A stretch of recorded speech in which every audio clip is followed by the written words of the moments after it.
Hello friends, attention classes के YouTube channel से मैं रुचि कटियार आप सभी का स्वागत करती हूँ। कैसे हैं आप सब? उम्मीद करती हूँ आप सब बहुत अच्छे से होंगे। और क्योंकि एग्ज़ाम को कुछ ही दिन बचे हुए हैं तो अपनी तैयारी को बहुत अच्छे से करते रहिए। और मेरी कोशिश यही रहेगी कि आपका 20 डेज सीरीज़ का जो टॉपिक्स हैं वो सारे के सारे मैं जल्दी से कवर करा दूँ ताकि रिवीजन करने का टाइम मिल पाए। ठीक है, तो आज दोस्तों हम लोगों का जो टॉपिक है वो अम्ल, क्षार और लवण रहने वाला है। पिछले के वीडियोस में मैंने पौधे, इसके बाद कृषि, इसके बाद में फसल और फसल प्रबंधन के बारे में बात की थी। आप लोगों ने अगर मेरे पिछले वीडियो को नहीं देखा है तो डिस्क्रिप्शन में आपको इसका लिंक मिल जाएगा, आप जाके देख लीजिए। और अगर आपको इसके हार्ड कॉपी PDF चाहिए तो मेरे टेलीग्राम चैनल को ज्वाइन कीजिए, जो कि मेरे इसी अटेंशन क्लासेस के नाम से ही है। तो आपको वहाँ पर इस जो वीडियो के आपको नोट्स प्रोवाइड करा दिए जाएंगे। तो चलिए दोस्तों शुरू करते हैं आज का टॉपिक, जो है अम्ल, क्षार और लवण। तो क्या होते हैं दोस्तों प्राकृतिक अम्ल?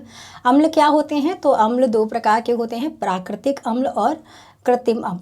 प्राकृतिक अम्ल क्या होते हैं? तो प्राकृतिक अम्ल क्या होते हैं कि खट्टे फल, ऐसे अम्ल जो नेचुरली फलों में पाए जाते हैं और कुदरती होते हैं, तो उनको हम क्या कहेंगे? प्राकृतिक अम्ल। ये किन में पाए जाते हैं? तो खट्टे फलों में।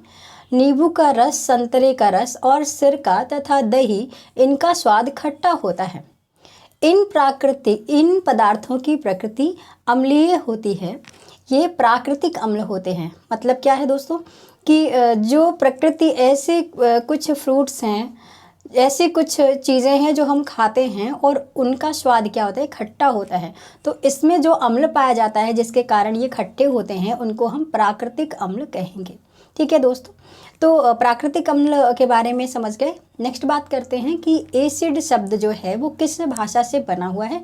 तो एसिड शब्द जो है वो लैटिन भाषा के शब्द एसियस शब्द से इसकी उत्पत्ति हुई है। ठीक है, तो एसिड शब्द जो है किस भाषा से बना है? तो लैटिन भाषा के एसियस शब्द से बना हुआ है, जिसका अर्थ क्या है? खट्टा है। ठीक है दोस्तों, तो क्वेश्चन अगर आपसे मान लीजिए पूछ लिया जाए कि जो एसिड शब्द है वो किस भाषा का शब्द है, तो 3 मान लीजिए ऑप्शन दे दिए गए, ग्रीक भाषा का है, लैटिन भाषा का है या किस भाषा का है, तो आप क्या बताएंगे? लैटिन। फिर क्वेश्चन ये पूछ लेगा कि किस शब्द से हुई है, तो एसियस शब्द से, और जिसका अर्थ क्या होता है? खट्टा होता है। ठीक बात। नेक्स्ट बात करते हैं क्षारक की। तो क्षारक क्या होते हैं? जिनको हम बेस कहेंगे। ऐसे पदार्थ जिनका स्वाद कड़वा तथा स्पर्श करने पर साबुन जैसे लगते हैं, क्षारक कहलाते हैं। ठीक है, क्षारक की विशेषता अगर पूछी जाए कि क्षारक की प्रॉपर्टी क्या है, तो ये कैसे होंगे? तो ये साबुन जैसे थोड़े से चिकने होंगे, मतलब, और इनका स्वाद कैसा होगा? कड़वा, मतलब कि कसैला कह सकते हैं। साबुन जैसे होंगे, इनको हम क्या कहेंगे? क्षारक कहेंगे। ठीक है, इनकी प्रकृति जो होती है वो कैसी होती है? बेसिक इन नेचर होते हैं। मतलब कि अगर पूछा जाए कि अम्लों की प्रकृति कैसी होती है, तो एसिडिक नेचर होता है किसका? अम्लों का। और क्षारक की अगर प्रकृति पूछी जाए तो इनका नेचर कैसा होता है? बेसिक नेचर होते हैं, क्षारीय प्रकृति के होते हैं। नेक्स्ट बात आती है इंडिकेटर क्या होते हैं, सूचक क्या होते हैं। तो कोई पदार्थ अम्लीय है अथवा क्षारीय है, इसका परीक्षण जिस पदार्थ से किया जाता है, जिस विशेष पदार्थ को प्रयोग किया जाता है, उसको क्या कहते हैं? सूचक कहते हैं। मतलब कि दोस्तों क्या हुआ कि कोई पदार्थ, मान लीजिए आपको कोई पदार्थ दे दिया गया है और आपको नहीं पता है कि वो अम्ल है या क्षार है, तो उसको पता करने के लिए जिस एक स्पेशल मटेरियल को यूज करते हैं उसको क्या कहते हैं? सूचक कहते हैं, इंडिकेटर कहते हैं। ठीक बात। तो सूचक, आई होप समझ में आ गया कि सूचक का उपयोग हम कहाँ करते हैं। तो अम्ल है, कोई पदार्थ अम्ल है या क्षारीय है, अम्लीय है या क्षारीय है, उसको जानने के लिए हम सूचक का प्रयोग करते हैं। एक बात दोस्तों मैं और आपको बता दूं कि जो बच्चे टीजीटी साइंस की तैयारी कर रहे हैं, टीजीटी बायोलॉजी की तैयारी कर रहे हैं, तो टीजीटी साइंस में भी जो ये है कुछ क्वेश्चन जो आपके हैं टीजीटी में, उसमें भी ये क्वेश्चन आपसे पूछे जाएंगे। तो ये आप जो बच्चे टीजीटी की तैयारी कर रहे हैं बायोलॉजी से, उनके लिए भी ये क्वेश्चन वहाँ पूछे जाने की संभावना है। तो दोस्तों ध्यान से इनको पढ़िएगा। चलते हैं नेक्स्ट पेज पे। नेक्स्ट बात आती है कि कुछ प्राकृतिक सूचक हैं कौन कौन से ऐसे सूचक हैं जो प्राकृतिक हैं? तो गुड़हल की पत्तियां, हल्दी और लिटमस। प्राकृतिक सूचक मतलब कि प्रकृति में ऐसे कुछ तत्व हैं, कुछ ऐसे पदार्थ हैं जो इंडिकेटर का काम करते हैं, जैसे कि गुड़हल की पत्तियां, हल्दी और लिटमस। दोस्तों, हल्दी का एक बहुत अच्छा एग्जाम्पल आप लोग घर में देखते हैं कि जब आपके खाना खाते समय आपकी सब्ज़ी आपके कपड़ों पे लग जाती है तो वहाँ पर येलो कलर का एक दाग बन जाता है, ठीक है। और जब मम्मियाँ उसको अगर आप लोगों ने अपने कपड़े को धुला होगा तो देखा होगा कि जब वहाँ पर साबुन को रगड़ते हैं तो वो जो हल्दी जहाँ लगी होती है वो हल्का सा नारंगी रंग या हल्का सा लाल रंग दिखाई देता है वहाँ पर। तो कहने का मतलब क्या है कि जो अम्ल होते हैं, जो क्षार होते हैं, वो जो हल्दी जो है वो क्षार के साथ में कैसा ऑरेंज कलर या नारंगी या लाल रंग देता है, ठीक है। तो लाल रंग आपको याद रखना है कि जो क्षार है वो हल्दी के साथ क्रिया करके कैसा, तो हल्दी एक इंडिकेटर है जो ये बताता है कि जो आप यूज़ कर रहे हैं वो क्या है, क्षारक है। क्षारक है मतलब बेसिक नेचर का है, ठीक है। नेक्स्ट बात होता है कि एसिटिक अम्ल कहाँ पाया जाता है? तो सिरका में पाया जाता है। फार्मिक अम्ल कहाँ पाया जाता है? दोस्तों, ये बहुत पूछा जाता है कि चींटी के डंक में कौन सा अम्ल पाया जाता है। तो दोस्तों याद रखना है कि चींटी के डंक में क्या पाया जाता है? फार्मिक अम्ल पाया जाता है, ठीक है। नेक्स्ट बात है लैक्टिक एसिड। लैक्टिक एसिड दही में पाया जाता है। और आगे एक छूट गया है, साइट्रिक एसिड नींबू और संतरा में पाया जाता है। तो सिट्रिक एसिड कहाँ है? सिट्रस, नाम ही है सिट्रस। सिट्रस का मतलब नींबू, जो खट्टे फल होते हैं नींबू वंश के जितने भी हैं उनमें क्या है, साइट्रिक एसिड पाया जाएगा, ठीक है। नेक्स्ट बात है दही में। तो दही में क्या है? तो लैक्टिक एसिड पाया जाता है, ठीक। नेक्स्ट बात आती है पालक में कौन सा अम्ल पाया जाता है? तो ये ऑक्जेलिक अम्ल पाया जाता है। पालक में कौन सा अम्ल है? ऑक्जेलिक अम्ल है, ठीक है। नेक्स्ट बात है आंवला और सिट्रस फल में। तो अगर पूछा जाए कि नींबू और संतरा में कौन सा है, तो साइट्रिक अम्ल है। अगर सिट्रस फल में पूछा तो स्कारविक एसिड। आंवला में कौन सा है? स्कारविक एसिड है। और सिट्रस फल में भी क्या है? स्कारविक एसिड है, ठीक है। नेक्स्ट बात है इमली, अंगूर और कच्चे आम में कौन सा है? तो टार्ट्रिक अम्ल है, ठीक है। फिर से एक बार देखते हैं, एसिटिक अम्ल किस में है? सिरका में है। फार्मिक अम्ल किस में है? चींटी के डंक में है। साइट्रिक अम्ल किस में है? नींबू और संतरा में है। सिट्रिक अम्ल बात करेंगे। नेक्स्ट बात है लैक्टिक अम्ल किस में है? तो लैक्टिक एसिड है दही में। ऑक्जेलिक अम्ल किस में है? पालक में है। साइट्रिक स्कारविक अम्ल किस में है? आंवला में है, सिट्रस फल में है। और नेक्स्ट बात करते हैं टार्ट्रिक अम्ल किस में है? तो इमली, अंगूर और कच्चे आम में, ठीक है। जितने भी ऊपर के अम्ल दिए हुए हैं वो सारे के सारे कैसे हैं? प्राकृतिक अम्ल हैं, ठीक है। अब दोस्तों आपसे क्वेश्चन बना लेगा कि निम्नलिखित में कौन सा प्राकृतिक अम्ल नहीं है, ठीक है। तो 4 अम्ल ये दे देगा और फिर एक ये देगा H2SO4, ठीक है, या फिर HCl दे देगा, ठीक, या HNO3 दे देगा। तो ये सारे कैसे हैं? ये सारे आपके कैसे हैं? ये बनाए हुए अम्ल हैं जिनको हम प्रयोगशाला में बनाते हैं, ठीक है। तो ये क्या है? ये आपके बनाए हुए हैं। बाकी जितने भी ऊपर अम्ल हैं ये प्रकृति में किसी न किसी पदार्थ में, फलों में पाए जाते हैं, ठीक। नेक्स्ट बात करते हैं क्षारक। तो क्षारक जो है किस में पाया जाता है? क्षारक तो कैल्शियम हाइड्रोक्साइड चूने के पानी में। अमोनियम हाइड्रोक्साइड का यूज कहाँ करते हैं? तो अमोनियम हाइड्रोक्साइड का जो यूज है वो खिड़की के कांच आदि को साफ करने के लिए किया जाता है। आपने घरों में कॉलिन तो देखा होगा ना, कॉलिन खूब यूज करते हैं ना खिड़की दरवाजे पोंछने के लिए। अगर आपके घर में कांच के शीशे वैसे लगे हैं, दरवाजे लगे हैं, और अगर आपके घर में शीशा है तो गाड़ियों के शीशे हैं उनको हम यूज साफ करते हैं किससे? कोलिन से। तो कोलिन जो है वो उसमें क्या है? वो एक क्या है? अमोनियम हाइड्रोक्साइड है, ठीक है। नेक्स्ट बात करते हैं सोडियम हाइड्रोक्साइड। तो सोडियम हाइड्रोक्साइड और पोटेशियम हाइड्रोक्साइड का यूज़ कहाँ करते हैं? साबुन बनाने में करते हैं, ठीक है। कहाँ पर? साबुन बनाने में। नेक्स्ट बात है मैग्नीशियम हाइड्रोक्साइड। तो दूधिया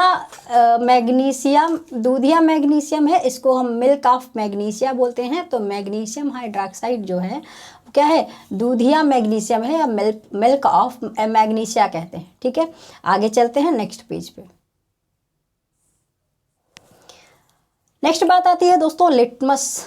क्या होता है लिटमस? तो लिटमस क्या है कि जो सैक होता है लाइकेन, पिछले वीडियो में जब मैंने आपको पढ़ाया था पौधे, तो पौधे में एक लाइकेन भी पढ़ाया था। लाइकेन क्या होता है कि सहजीवन का एक एग्जाम्पल है, जिसमें शैवाल और जिसमें आपका शैवाल होता है और आपका क्या होता है, फंगस होता है। ठीक है, इन दोनों के सहजीवन से लाइकेन बनता है। ठीक है, तो लाइकेन जो है वो क्या है, सहजीवन का एक एग्जाम्पल है, जिसमें क्या बनता है, एक शैवाल है और दूसरा क्या है, कवक है, सॉरी आपका फंगस है। ठीक, नेक्स्ट बात करते हैं कि सामान्यतः प्रयुक्त होने वाला सूचक है कौन, लाइकेन। ठीक, नेक्स्ट बात करते हैं कि आसुत जल में नीला कैसा होता है, नील सोड, मतलब कि नीला रंग, और अम्लीय विलयन में क्या है, मिलाने पर ये लाल रंग देता है। ठीक है, वैसे तो अगर लाइकेन नीला है, मतलब क्या है, अगर लाइकेन आसुत जल में कैसा है, नीला है, और अगर उसको अम्लीय विलयन में मिलाया गया है तो वो रंग कैसा कर देगा, अम्लीय विलयन में मान लीजिए उसको डाला गया तो कैसा रंग देगा, लाल रंग देगा। ठीक है, जब लिटमस पेपर को क्षारीय विलयन में मिलाया जाता है, किस में मिलाया जाएगा, क्षारीय विलयन में मिलाया जाता है, तो लाल लिटमस पेपर कैसा हो जाता है, नीला हो जाता है। ठीक है दोस्तों, ध्यान रखना कि जब कोई जो विलयन है वो अम्लीय है, तो अगर उसमें नीला जो अगर सैक यूज कर रहे हैं तो उसका रंग कैसा हो जाएगा, लाल हो जाएगा। लेकिन अगर लिटमस पेपर को क्षारीय विलयन में मिलाया गया है तो वो लाल लिटमस पेपर को कैसा कर देगा, फिर वो नीला कर देगा। ठीक है, तो ये बात आपको समझ में आ जाएगी कि ला और ला मतलब क्या है कि लिटमस पेपर को अगर हम अम्ल में मिलाएंगे तो कैसा हो जाएगा, लाल रंग देगा। मतलब अम्ल, ला को याद रखना है और लाल को याद रखना है, तो अम्ल में लाल रंग देता है और जबकि क्षार में कैसा देता है, तो ये लाल लिटमस पेपर को कैसा कर देता है, नीला कर देता है। तो आई होप दोस्तों ये दोनों चीज़ें आपको समझ में आ गई होंगी। ठीक है, लिटमस पेपर सामान्यतः दो रंगों के मिलते हैं, एक तो लाल और दूसरा नीले रंग की पट्टियों के रूप में उपलब्ध होते हैं। नेक्स्ट बात है, हल्दी में जब चूना मिलाया जाता है, रक्षाबंधन आता है, भाई दूज आता है, तो ये चीज़ आपने घर में प्रयोग करके खूब देखा होगा कि जब हल्दी को चूने के साथ मिलाया जाता है तो ये गहरा लाल रंग देता है। ठीक है, तो कैल्शियम जो हाइड्रोक्साइड है ये कैसे नेचर का है, तो ये कैसा है, ये क्षारीय प्रकृति का है। कैसा है, क्षारीय प्रकृति का है। ठीक, तो कैल्शियम हाइड्रोक्साइड जो है एक क्षारक है, और क्षारक होने के कारण जब इसमें चूना मिलाते हैं तो जो हल्दी है वो हल्दी क्षार के साथ क्रिया, जैसे क्षार उसमें, जैसे हल्दी इंडिकेटर मिला तो वो ये बताता है कि ये जो चूना है ना ये कैसा है, ये कैल्शियम हाइड्रोक्साइड, मतलब इसकी प्रकृति कैसी है, क्षारक है। ठीक है, तो ये पता चल जाएगा जैसे ही आपने देखा होगा कि भाई दूज में हल्दी चूने के साथ में जैसे ही मिलाते हैं तो वो गहरा लाल रंग देता है। तो चूना कैसा है, चूना कैल्शियम हाइड्रोक्साइड होता है और उसका प्रकृति कैसा है, तो वो बेसिक नेचर का है, मतलब क्षारक है। ठीक है, इतनी बात समझ में आई होगी। तो यहाँ पर दो क्वेश्चन आपसे अम्ल और क्षार से ज़रूर पूछे जाते हैं, और अगर घरेलू कोई भी अगर एप्लीकेशन की बात करेगा या घरेलू उपयोग की बात करेगा कि अम्ल और क्षार को घरों में कैसे पता करें कि कोई पदार्थ अम्ल और क्षार है, तो उसके लिए कुछ प्राकृतिक इंडिकेटर हैं जो प्रकृति ने हमें दिए हैं, और वो बताते हैं कि कोई पदार्थ अम्ल है या अम्लीय है या क्षारीय प्रकृति का है। ठीक दोस्तों, तो इतनी बात समझ में आपको जरूर आ गई होगी। चलते हैं नेक्स्ट पेज पे।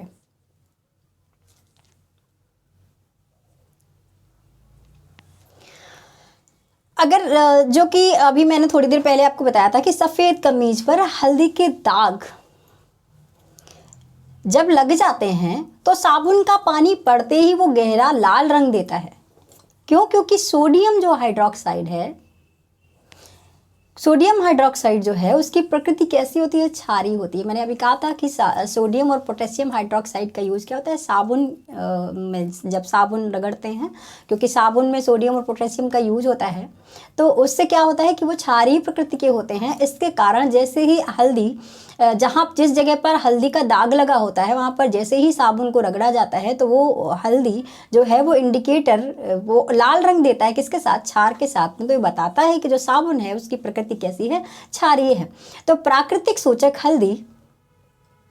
हल्दी NaOH की प्रकृति को क्षारीय होने की पुष्टि करती है। मतलब कि हल्दी ये बताती है कि साबुन की प्रकृति जो है वो कैसी है, क्षारीय है, क्षारकीय है। ठीक है, नेक्स्ट बात करते हैं गुड़हल की पत्तियों का अगर प्रयोग करके देखें तो गुड़हल की पत्तियों का रस यदि अम्लीय विलयन में डाला जाता है, ठीक है, तो गुड़हल की पत्तियां, अगर गुड़हल की पत्तियां आपने देखी होंगी, इस समय गुड़हल की पत्तियां आपको मिल जाएंगी, तो गुड़हल की गुड़हल की जो पंखुड़ियां होती हैं उनका रस अगर आप अम्लीय विलयन में डालते हैं, ठीक है, तो ये गहरा नारंगी रंग देते हैं।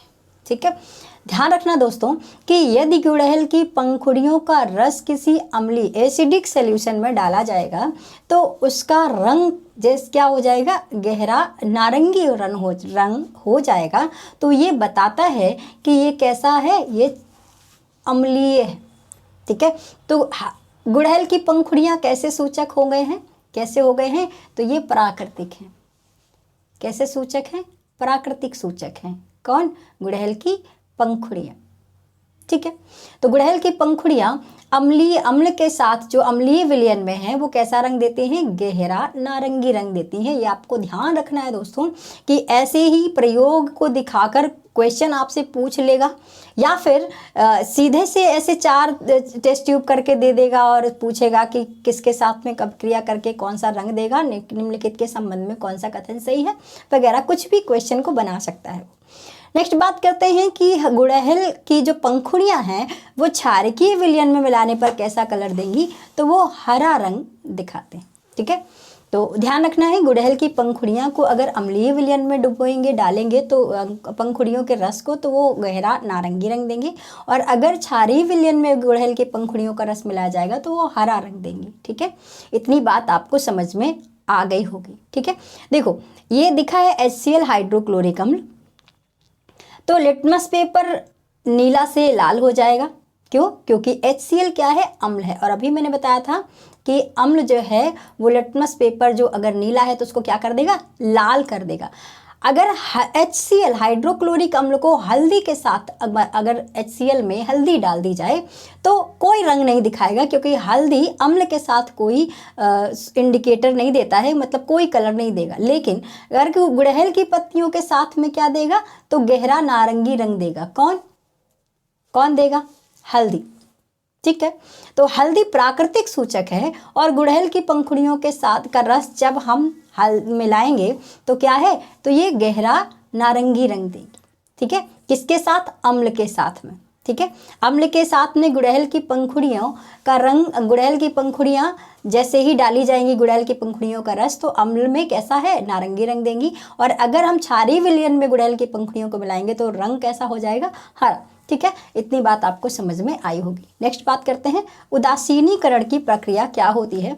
तो उदासीनीकरण की प्रक्रिया को पढ़ने के लिए चलते हैं। फिनाल्फ्थलीन पूछा जाता है कि फिनाल्फ्थलीन जो है वो कैसा सूचक है, तो फिनाल्फ्थलीन कैसा सूचक है, प्रकृत्रिम सूचक है। ठीक है, तो ऐसे भी आपसे क्वेश्चन पूछ लेगा कि निम्नलिखित में कौन सा कृत्रिम सूचक है, तो कृत्रिम सूचक में आपसे फिनाल्फ्थलीन का आपको याद रखना है। बाकी प्राकृतिक सूचक में हल्दी हो गई, इसके बाद में गुड़हल की पत्तियां, पंखुड़ियां हो गई, ये कैसे हैं, तो ये आपके कैसे सूचक हैं, ये प्राकृतिक सूचक हैं। ठीक है, बढ़ते हैं नेक्स्ट पेज पे। देखिए प्रयोग यहाँ लिखा हुआ है, प्रयोग लिखा है, प्रयोग नंबर 1। ठीक है, तो अगर हम कोई अम्ल लेते हैं तो अम्ल में अगर फिनाल्फ्थलीन मिलाया गया, ठीक है, अगर फिनाल्फ्थलीन मिलाया गया है तो कोई परिणाम, कोई रंग नहीं है। ठीक है, अगर एसिड है, HCl लिया गया और उससे फिनाल्फ्थलीन मिला दिया गया तो कोई रिजल्ट नहीं है, मतलब कोई कलर चेंज नहीं हो रहा है। ठीक है, दूसरा प्रयोग देखते हैं कि एक अम्ल लिया है और एक इंडिकेटर, जो कि अम्ल था HCl और उसके साथ इंडिकेटर था क्या, फिनाल्फ्थलीन। ठीक है, और फिर मैंने क्या मिला दिया, फिर मिला दिया क्या, क्षारक, जैसे कि अगर NaOH ले लें। ठीक है, ये क्षारक जैसे ही डालेंगे तो ये क्या करेगा, गुलाबी रंग देगा। ठीक, कैसा रंग देगा, तो ध्यान से सुनना। पहले क्या है कि HCl लिया, HCl में मिलाया मैंने क्या, एक फिनाफ्थलीन जो कि प्राकृतिक सूचक है, इसको जैसे ही मैंने फिनाफ्थलीन जैसे ही उस विलयन में डाला जाएगा तो उसका कोई रंग चेंज नहीं होगा।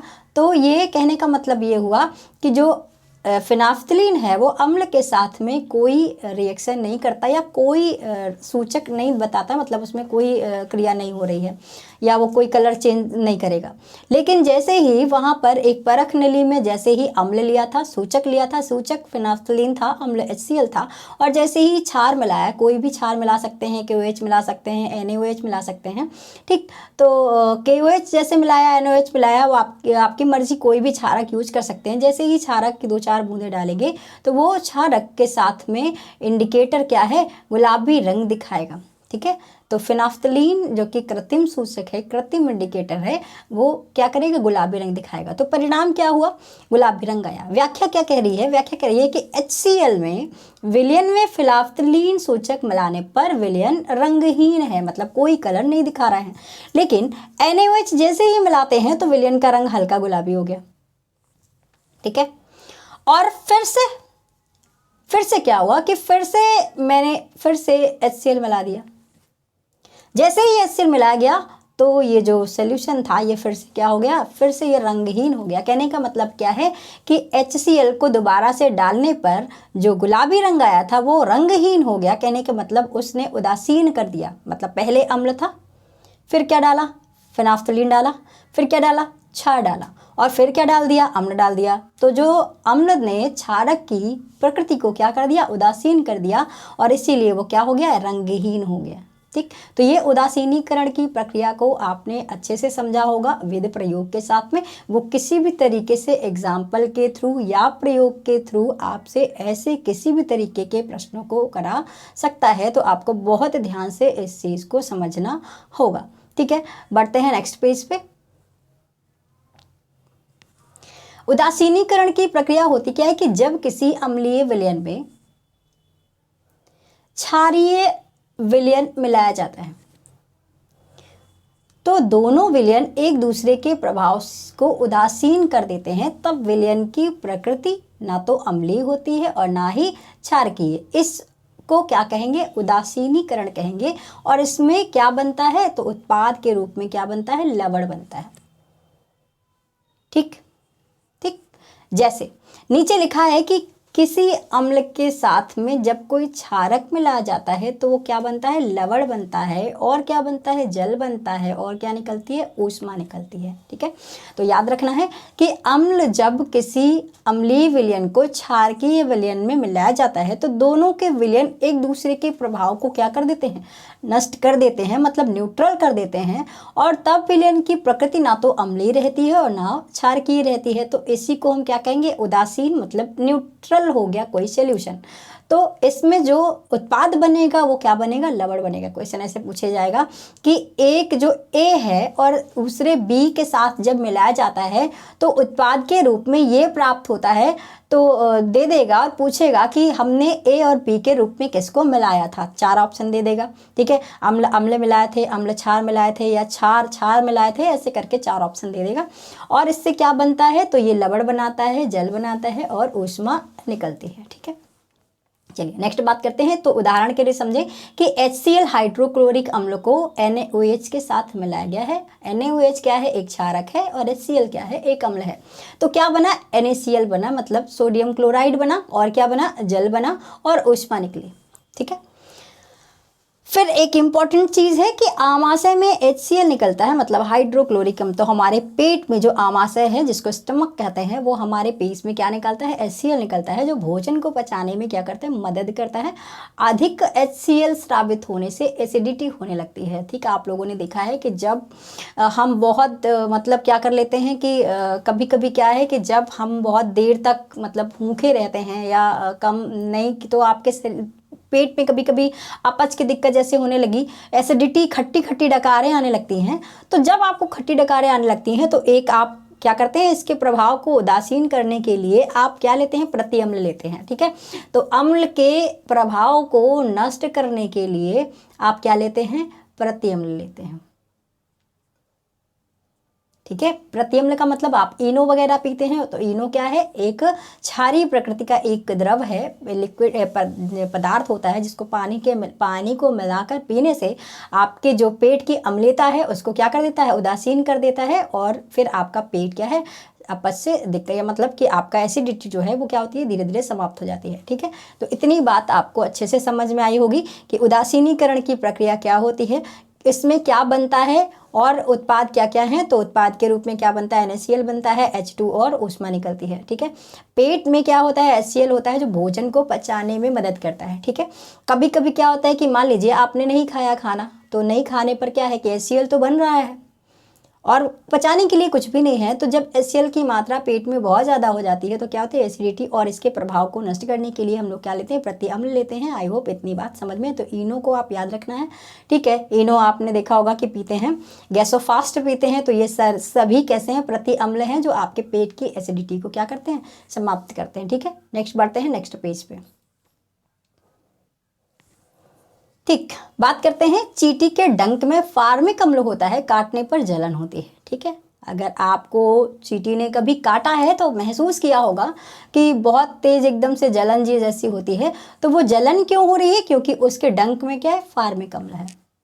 ठीक है, तो डंक के प्रभाव को खत्म, बहुत इंपॉर्टेंट है कि जब चींटी का डंक, आज चींटी जैसे आपको काटे तो उसके प्रभाव को, उसके जलन को कम करने के लिए उस जगह पर क्या लगाते हैं, तो सोडियम हाइड्रोजन कार्बोनेट अथवा कैलामाइन लगाते हैं। ठीक, क्या लगाते हैं, तो सोडियम हाइड्रोजन कार्बोनेट, जिसको हम और क्या कहेंगे, कैलामाइन कहेंगे। और कैलामाइन में होता क्या है, तो जिंक कार्बोनेट होता है, ZnCO3 होता है। ठीक है, तो चींटी के डंक में कौन सा अम्ल होता है, तो ये क्वेश्चन हो गया, फार्मिक अम्ल होता है। काटने पर जलन क्यों होती है, क्योंकि फार्मिक अम्ल होने के कारण कटे हुए स्थान पर क्या होता है, जलन होता है। और इस प्रभाव को नष्ट करने के लिए सोडियम हाइड्रोजन कार्बोनेट अथवा कैलामाइन का यूज़ किया जाता है। कैलामाइन में क्या होता है, तो ZnCO3 मतलब जिंक कार्बोनेट होता है। ठीक है, नेक्स्ट बात करते हैं मृदा उपचार की। जैसे मिट्टी में अगर अम्लीयता अधिक हो गई या क्षारीयता अधिक हो गई तो दोनों ही खराब हैं। इसके लिए क्या मतलब कि मिट्टी के लिए जांच होती है कि जैसे आपने देखा है कि मिट्टी अच्छी फसल उपजने लायक है, कौन सी फसल उगा सकते हैं, उससे पहले मिट्टी की जांच कराई जाती है। ठीक, तो कैसे कि रासायनिक का अधिक, जैसे कि पिछले वीडियो में मैंने फसल और फसल प्रबंधन पढ़ाया था, उसमें बताया था कि जो फर्टिलाइजर्स का यूज बहुत अधिक कर लेने से फसल जो खेत में जो मिट्टी है वो बहुत ज़्यादा कैसी होती है, अम्लीय हो जाती है। ठीक है, तो खेतों में उर्वरकों की अधिक मात्रा को यूज कर लेने से, खाद का उर्वरक का मतलब कि जैसे यूरिया हो गया, DAP हो गया है, NPK, तो इन सारी चीज़ों का बहुत ज़्यादा इस्तेमाल कर लेने से मिट्टी कैसी होती है, अम्लीय हो जाती है। अब अम्लीय हो गई है तो उपचार क्या होगा, अम्लीय हो जाएगी तो फसलें बहुत अच्छी पैदा नहीं होंगी। तो उपचार के लिए क्या है, बिना बूझा चूना मिलाया जाता है, मतलब कि कैल्शियम ऑक्साइड मिला दिया जाता है, बिना हुआ चूना उस खेतों में ऐसे फैला दिया जाता है, जिससे खेतों की जो मिट्टी की अम्लीयता है वो धीरे धीरे क्या हो जाएगी, कम हो जाएगी, और फसलें जो उस मिट्टी में उगने लायक फसल है उस बहुत अच्छे से ग्रो कर पाएंगी। ठीक है, अब ये तो बात हो गई, अम्लीयता हो गई है तो क्या उपचार करेंगे, बिना बुझा चूना मिला दिया। लेकिन अगर वो क्षारीय हो गई तो अगर वो क्षारीय हो गई है, मतलब कि बेसिक नेचर की हो गई है, तो क्या करेंगे, तो जैव पदार्थ जैसे गोबर खाद, हरी खाद का प्रयोग किया जाना चाहिए। मतलब कि अगर भूमि कैसी हो गई है, क्षारीय हो गई है बहुत ज़्यादा, मतलब वहाँ पर ऊसर हो गया है, कुछ भी नहीं उग रहा है, तो वहाँ पर क्या करें, गोबर खाद को, मतलब कि जिसको हम आम बोलचाल भाषा में कहते हैं कि पांस डाल दी जाए, या खेतों में ऐसी हरी खाद के रूप में कुछ ऐसी फसलें होती हैं जिनको खेतों में बो दिया जाता है और खड़े ही खेत में उसको जुताई कर दी जाती है, जिससे वहाँ पर वो जो हरी खाद है वो तैयार हो जाए सड़ के, और वो जो खेतों की जो क्षारीयता है उसको क्या कर दे, समाप्त कर दे। ठीक है, तो जो गोबर खाद डाली जाती है उससे क्या होंगे, अम्ल निकलेंगे, अम्ल निर्मुक्त होंगे और वो क्षारीय प्रभाव को क्या कर देंगे, नष्ट कर देंगे। ठीक है, तो ये तो मिट्टी की बात हो गई कि क्षारीय हो गई तो क्या मिलाना है, और अम्लीय हो गई तो क्या मिलाना, अगर क्षारीय हो गई है तो क्या मिलाना है, गोबर खाद मिला देना है, हरी खाद कर देना है। तो जो उससे जो गोबर से अम्ल निकलेगा वो क्या है, वो क्षारीयता को खत्म कर देगा। और अगर अम्लीय हो गई है तो बिना बुझा चूना मिला देना है। ठीक बात, नेक्स्ट बात करते हैं कि अब ये तो बात हो गई है की खेतों की। अब बात करते हैं कि कारखानों से, क्योंकि कारखाने से बहुत ज़्यादा प्रोडक्शन होता है तो पानी की भी ज़रूरत होगी, और पानी में उस फैक्ट्री के केमिकल्स भी आएंगे, बिल्कुल तौर पे आएंगे। अगर कोई साबुन बनाने की फैक्ट्री है या वहाँ पर कोई एसिडिक कोई ऐसा मतलब अम्ल बनाने का कोई काम हो रहा है, तो वहाँ पर जो उस नालियों से जो पानी निकलेगा गंदा, उसमें क्या होंगे, उसमें क्षार और अम्ल भी होंगे। तो क्या करेंगे, कारखानों से निकलने वाले अपशिष्ट में अम्लीय पदार्थ मिले होते हैं, ठीक है। इनको सीधे जलाशयों या नदियों में बहा दिया जाता है।